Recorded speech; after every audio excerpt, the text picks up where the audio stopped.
Pegasus मामले में केंद्र सरकार को बड़ा झटका लगा है।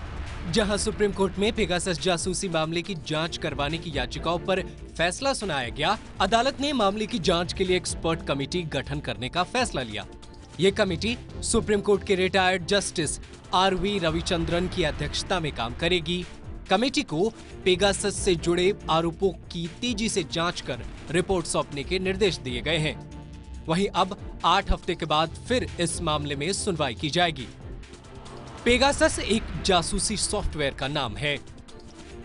जासूसी सॉफ्टवेयर होने की वजह से इसे स्पाईवेयर भी कहा जाता है। इसे Israeli software company NSO group ने बनाया है। इसके जरिए 50,000 से ज्यादा फोन को टारगेट किया जा चुका है। मामले की सुनवाई के दौरान सुप्रीम कोर्ट ने उस अर्जी को खारिज कर दिया जिसमें सरकार ने अपना एक्सपर्ट पैनल बनाने की मांग की थी। कोर्ट ने दो टूक कहा कि राष्ट्रीय सुरक्षा का मुद्दा उठाने पर सरकार को हर बार छूट नहीं दी जा सकती। कोर्ट ने यह भी कहा कि देश के हर नागरिक की निजता की रक्षा होनी चाहिए। इस मामले में केंद्र ने जो समिति एफिडेविट दिया है वो साफ नहीं है और पर्याप्त नहीं हो सकता। चीफ जस्टिस ऑफ इंडिया ने कहा कि हमने सरकार को डिटेल देने का पर्याप्त मौका दिया, लेकिन बार बार कहने के बावजूद एफिडेविट में स्थिति को साफ नहीं की गई। वहीं इस मामले में विपक्ष ने एक बार फिर केंद्र सरकार को घेरा, जहां कांग्रेस सांसद राहुल गांधी ने प्रेस कॉन्फ्रेंस कर केंद्र सरकार पर निशाना साधा। उन्होंने कहा कि देश की सरकारी संस्थाओं पर पेगासस अटैक हुआ था। पेगासस के जरिए देश की राजनीति को कंट्रोल करने की कोशिश की गई। राहुल गांधी ने कहा कि हम इस मुद्दे को संसद में भी उठाएंगे। Central institutions of this country were attacked by Pegasus. We all know that that's not the only attack that is taking place. There are many different ways in which the idea of India is being attacked. Pegasus is of course a particularly nasty and subversive way of doing it. It is a way basically to control the politics of the country, to frighten people, to blackmail them into not doing what they're supposed to do, right? Not allowing the democratic process to work. For us, we are quite happy that the Supreme Court has accepted to look into this.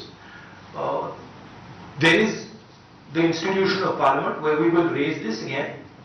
And we will try to have a debate in Parliament. I am pretty sure the BJP would not like that debate, so they will make sure that that debate is stalled. But we will try to hold that debate.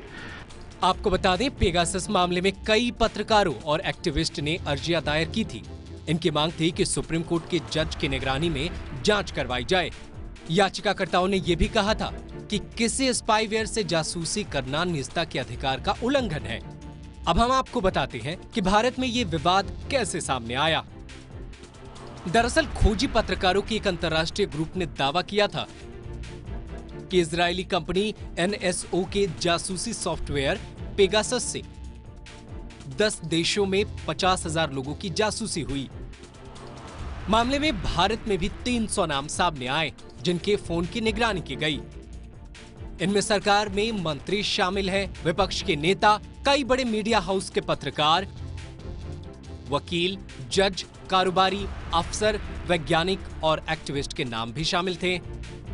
जासूसी को लेकर Pegasus software सबसे ज्यादा इस्तेमाल किया जाता है, क्योंकि पेगासस से फोन हैक होने के बाद भी आपको अपने फोन के हैक होने का पता नहीं चलेगा।